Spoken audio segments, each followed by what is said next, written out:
बच्चों, आज आप मेरे साथ आपकी पाठ्य पुस्तक बसंत भाग 3 का पाठ 16 पढ़ रहे हैं, जिसका की नाम है पानी की कहानी। हाँ बच्चों, इस पानी की कहानी पाठ के पीछे आप लोगों के लिए पढ़ने के लिए एक आलेख लिखा गया है। उस आलेख का नाम है हम पृथ्वी की संतान और इनके लिखने वाले हैं प्रभु नारायण जी। हाँ बच्चों, आप लोगों के लिए यह जो आलेख प्रस्तुत किया गया है वह इसलिए प्रस्तुत किया गया है क्योंकि आप लोग पर्यावरण के प्रति जितने संवेदनशील होने चाहिए उतने संवेदनशील नहीं हैं। हाँ बच्चों, हम सब पृथ्वी की संतान ही तो हैं, इस धरती पर रहते हैं। धरती माता हमारा ध्यान रखती है, हमारा पालन पोषण करती है, हमें समय समय पर बहुत सारी चीज़ें या बहुत सारी सुविधाएं देती है। अगर पृथ्वी नहीं होती, पृथ्वी पर जीवन नहीं होता तो क्या हम रह रहे होते? क्या हमारा पृथ्वी हमारा ध्यान रख रही है, हमारी धरती माता हमारा ध्यान रख रही है? क्या इस तरह से कोई और हमारा ध्यान रख सकता था? नहीं रख सकता था बच्चों। ये जो धरती माता है यह हमारी माता के समान है, हमें उसका ध्यान रखना चाहिए, उसके बारे में भी सोचना चाहिए। आज आप जो आलेख पढ़ने वाले हैं वह पृथ्वी से ही संबंधित है। बच्चों, मैं आपके लिए इस आलेख का छोटा सा परिचय देती हूँ। आइए देखिए, हम पृथ्वी की संतान आलेख प्रभु नारायण जी के द्वारा रचित है, यानी प्रभु नारायण जी ने इस आलेख को लिखा है। इस लेख में प्रभु नारायण जी ने हमें पर्यावरण के प्रति संवेदनशील रहकर पर्यावरण जागरूकता का संदेश दिया है। बच्चों, हम लोग पर्यावरण के प्रति संवेदनशील नहीं हैं, हमें पर्यावरण के प्रति संवेदनशील रहना चाहिए। जो चीज़ें, जो वस्तुएं पर्यावरण को प्रदूषित करती हैं उन्हें हमें कम से कम उपयोग में लाना चाहिए। हम ऐसा कर कर अपनी पृथ्वी को, अपनी धरती माता को बचा सकते हैं। बच्चों, उन्हें भी कष्ट होता है, वो कहती नहीं है तो क्या है, लेकिन धीरे धीरे जब उनका वातावरण, पर्यावरण प्रदूषित होता है तो उनको भी हानि पहुंचती है। बच्चों आइए आलेख शुरू करते हैं। बच्चों शुरू करते हैं आलेख। देखिए क्या लिखा है प्रभु नारायण जी ने। प्रदूषण के महा संकट से निपटने के लिए विश्व भर के राष्ट्रों ने एक बैठक 5 जून 1972 को स्टॉकहोम में हुई थी। इस अवसर पर तत्कालीन प्रधानमंत्री स्वर्गीय श्रीमती इंदिरा गांधी ने अपने अभिभाषण में माता भूमि पुत्रो अहम प्रतिज्ञा का संदेश दिया था। इस संदेश की स्मृति में ही प्रत्येक वर्ष 5 जून को पर्यावरण दिवस मनाया जाता है और सन 1992 में रियो डी जनेरो ब्राज़ील में एक पृथ्वी सम्मेलन आयोजित किया था, जिसका कि एकमात्र उद्देश्य था पृथ्वी को बचाओ। हाँ बच्चों, अगर इस तरह के सम्मेलन पृथ्वी को बचाने के लिए हम लोगों ने आयोजित किए हैं तो कहीं ना कहीं हम हमारी पृथ्वी को नुकसान पहुंचा रहे हैं।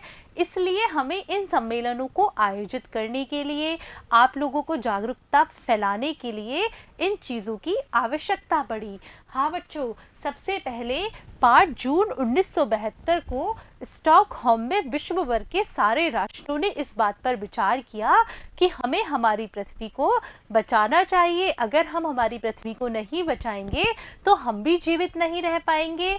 और इसी क्रम में जो हमारी प्रथम महिला प्रधानमंत्री थी श्रीमती इंदिरा गांधी, उन्होंने वहाँ भाषण दिया था।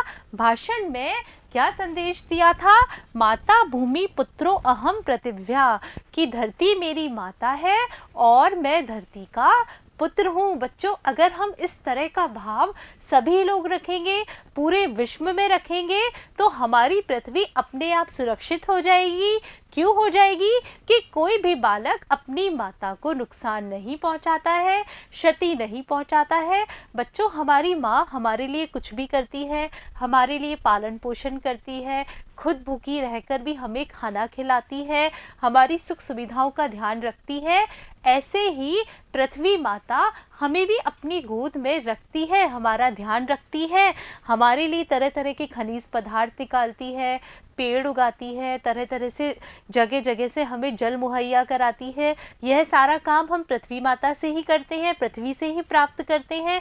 तो पृथ्वी हमारी माता है और हम उसके पुत्र हैं। हमें पुत्र की तरह पृथ्वी का ध्यान रखना चाहिए। बच्चों, इसीलिए 5 जून को पर्यावरण दिवस मनाया जाता है और फिर बाद में आगे चलकर ब्राज़ील में भी एक पृथ्वी सम्मेलन का आयोजन किया गया, जिसका कि एकमात्र उद्देश्य था पृथ्वी को बचाओ। यानी अब हमें आवश्यकता है कि हम हमारी पृथ्वी को बचाएं, क्योंकि हमने बहुत अधिक लापरवाही कर दी है, हमारी पृथ्वी को हमने बहुत अधिक प्रदूषित कर दिया है, उसका ध्यान नहीं रखा है।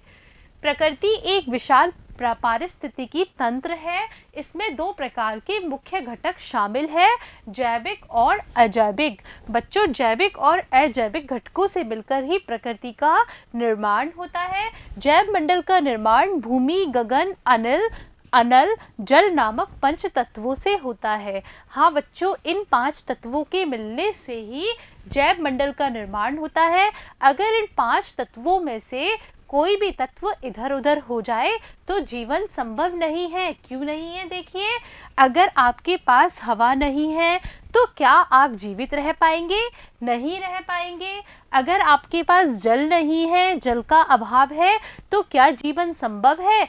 नहीं है। बच्चों, इन 5 तत्वों का समुचित रूप में मिलने से ही जैव मंडल का निर्माण होता है, जिसमें हम छोटे बड़े जैव और अजैव विविधताओं के बीच रहते आए हैं। इसमें पेड़ पौधे प्राणियों का निश्चित समायोजन और सह अस्तित्व है।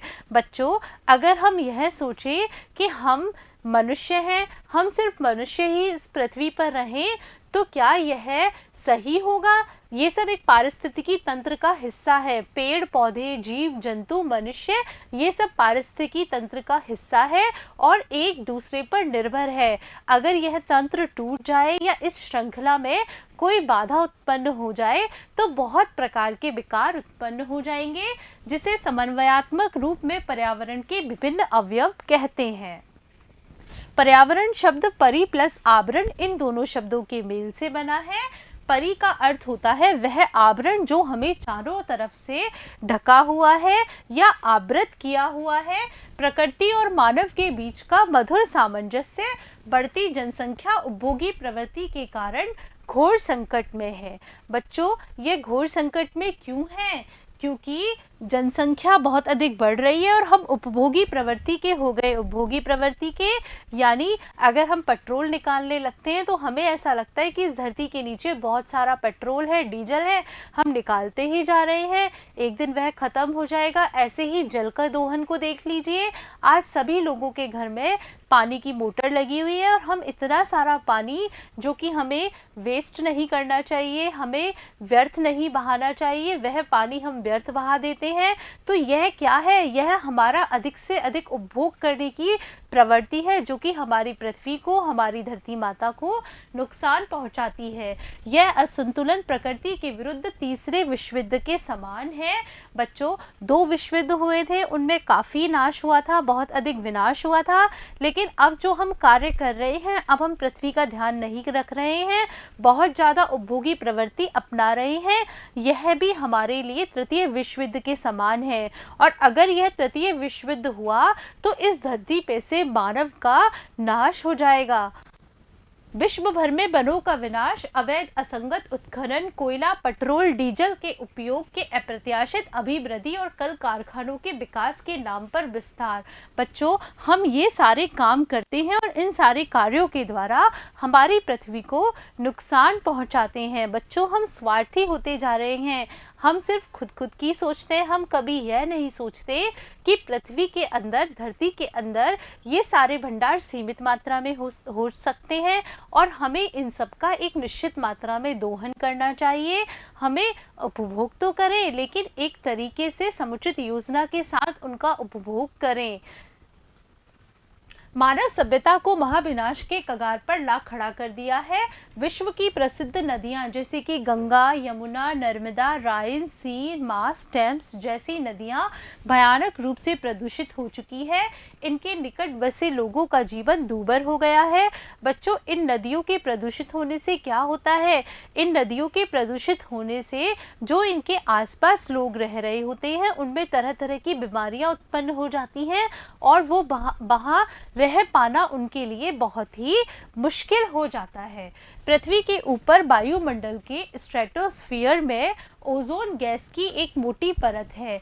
यह धरती के जीवन की रक्षा कवच है जिससे सूर्य से आने वाली हानिकारक किरणें रोक ली जाती है। बच्चों, ये जो ओजोन परत है यह क्या करती है? यह सूर्य से आने वाली पराबैंगनी किरणों को अपने अंदर सोख लेती है या वहाँ से परावर्तित कर देती है, वापस भेज देती है, जिससे कि हम बहुत प्रकार की बीमारियों से, बहुत प्रकार के खतरों से बच जाते हैं।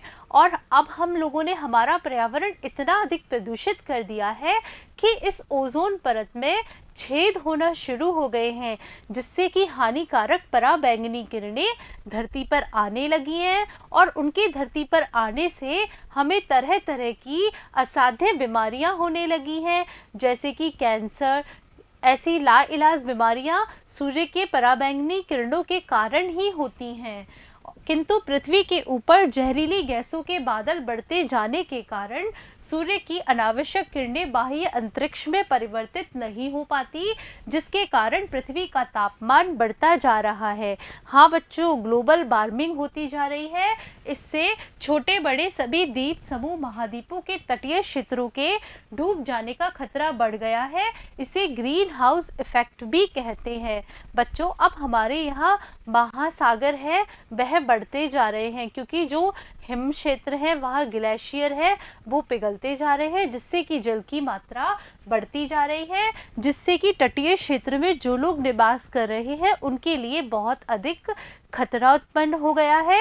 और अगर इस तरह से होता रहा तो एक दिन हमारी पृथ्वी पूरी जलमग्न ही हो जाएगी। बच्चों, पृथ्वी को हम नीला ग्रह भी कहते हैं। नीला ग्रह क्यों कहते हैं? क्योंकि यहाँ पर स्थल भाग तो बहुत कम है। अगर हम उसे ऊपर से देखते हैं तो यह हमें नीला नीला दिखाई देता है और यह नीला पानी के कारण दिखाई देता है क्योंकि यहाँ अधिक मात्रा में महासागर है। यह स्थिति रही तो मुंबई जैसे महानगर प्रलय की गोद में समा सकते हैं। पृथ्वी पर बढ़ते तापमान के कारण विश्व सभ्यता को अमृत और पोषक जल प्रदान करने वाले ग्लेशियर या तो लुप्त हो गए हैं या लुप्त होने की कगार पर बढ़ते जा रहे हैं। यानी हमारे यहाँ जो ग्लेशियर थे जिनसे कि बहुत अच्छी नदियाँ निकलती थी, जिनका कि जल बहुत ही स्वच्छ था, वे अब समाप्त होने की कगार पर आ गए हैं। अमृत वाहिनी गंगा अपने उद्गम गंगोत्री के मूल स्थान से कई किलोमीटर पीछे खिसक चुकी है।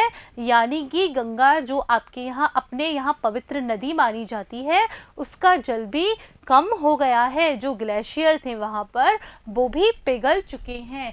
प्राकृतिक आपदाओं में बढ़ोतरी के कारण लाखों लोग शरणार्थी बन गए हैं। विशेषकर अपने भारत में ही बांधों, कारखानों, हाइड्रो पावर स्टेशनों के बनने से कई लाखों वनवासी भाई बहन बेघर होकर शरणार्थी बन गए हैं। बच्चों, अगर हम इस तरह का विकास करेंगे तो क्या होगा? इस तरह का विकास होने से जो यहाँ पर निवास कर रहे लोग होते हैं या जो हम हाइड्रो पावर स्टेशन बना रहे होते हैं जहाँ की पहले लोग रहा करते थे, वो लोग बेघर हो जाते हैं क्योंकि उनकी जगह छिन जाती है और इन सबको बनाने के लिए हमें जगह चाहिए होती है और बाद में वो लोग शरणार्थी बन जाते हैं। पर्यावरण के प्रति गहरी संवेदनशीलता प्राचीन काल से ही मिलती है। बच्चों, हमारी जो संस्कृति है वह पर्यावरण के प्रति बहुत अधिक संवेदनशील रही है। क्यों रही है? क्योंकि वो पर्यावरण को अपने जीवन का एक अभिन्न अंग मानती है। अगर आप लोग देखेंगे तो आप लोग अगर आप लोग प्राचीन किताबें पढ़ेंगे या आज आप कई लोगों के साथ बैठेंगे, पुराने लोगों के साथ बैठेंगे, तो आप क्या पाएंगे कि वो पेड़ों को भी पूजा करते हैं, पेड़ों को भी अपने समान मानते हैं। और खेजड़ली आंदोलन तो आपने सुना ही होगा कि उस अमृता देवी ने खेजड़ी का पेड़ बचाने के लिए अपना बलिदान कर दिया था। बच्चों, ये सारी पर्यावरण संरक्षण की भावना है और हमारी संस्कृति में भी पेड़ों को संस्कार के रूप में माना गया है। हम कई कई त्योहारों पर, कई कई अवसरों पर पेड़ों की पूजा करते हैं, जिससे कि हम पेड़ों को संरक्षण प्रदान करते हैं। अपने यहाँ संस्कृति में आंवला, पीपल, बड़, तुलसी, इन सारे पेड़ों की पूजा की जाती है और ये सारे के सारे पेड़ हमारे पर्यावरण को सुरक्षित रखते हैं। अथर्ववेद में लिखा है, माता भूमि पुत्रो अहम पृथिव्या, अर्थात भूमि माता है और हम पृथ्वी के पुत्र हैं। एक जगह यह भी विनय किया गया है कि हे पवित्र करने वाली भूमि, हम कोई ऐसा काज न करें जिससे कि तेरे हृदय को आघात पहुँचे। यानी हे भूमि, हमारे द्वारा कोई भी कार्य ऐसा ना हो जिससे कि आपको चोट पहुँचे, आपको नुकसान पहुँचे।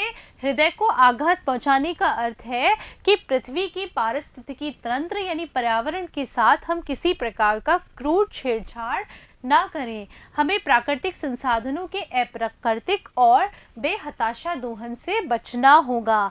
यानी हम लोग अप्राकृतिक रूप से जो काम कर रहे हैं और जो खनिज संसाधन है उनको बिना कुछ सोचे समझे दोहन किए जा रहे हैं, हमें उन सब चीज़ों को रोकना होगा। आज आवश्यकता इस बात की है कि विश्व के तमाम राष्ट्र जलवायु परिवर्तन के गंभीर खतरे को लेकर आपसी मतभेद भुला दें और अपनी अपनी जिम्मेदारी ईमानदारी पूर्वक निभाएं। बच्चों, अगर सब लोग अपनी जिम्मेदारी ईमानदारी पूर्वक निभाएंगे तो हमारी जो पृथ्वी है वह अपने आप ही संरक्षित हो जाएगी, ताकि समय रहते सर्वनाश से उबरा जा सके। विश्व विनाश से निपटने के लिए सामूहिक एवं व्यक्तिगत प्रयासों की जरूरत है। इस दिशा में अनेक आंदोलन हो रहे हैं।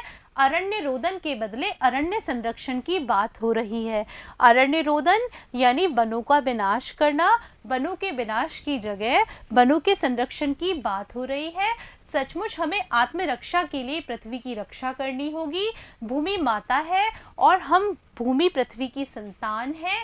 इस कथन को चरितार्थ करना होगा।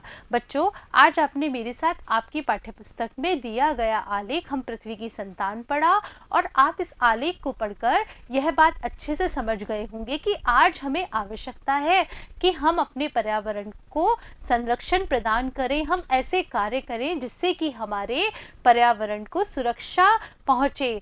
बच्चों, तो आपको इस पाठ को पढ़कर क्या लग रहा है कि आपको क्या करना है? बच्चों, आप लोगों को, सभी लोगों को एक एक पेड़ लगाने हैं और उन पेड़ों का आप सभी लोगों को ध्यान रखना है। बच्चों, अगर प्रत्येक व्यक्ति एक पेड़ लगाएगा तो हमारी पृथ्वी में बहुत सारे पेड़ हो जाएंगे और उन पेड़ों से हमारी जो हवा है, वायु है, वह भी प्रदूषित नहीं होगी, हमेशा स्वच्छ बनी रहेगी और हम भी बीमार नहीं रहेंगे और हमारा पर्यावरण भी संरक्षित होता रहेगा। धन्यवाद बच्चों।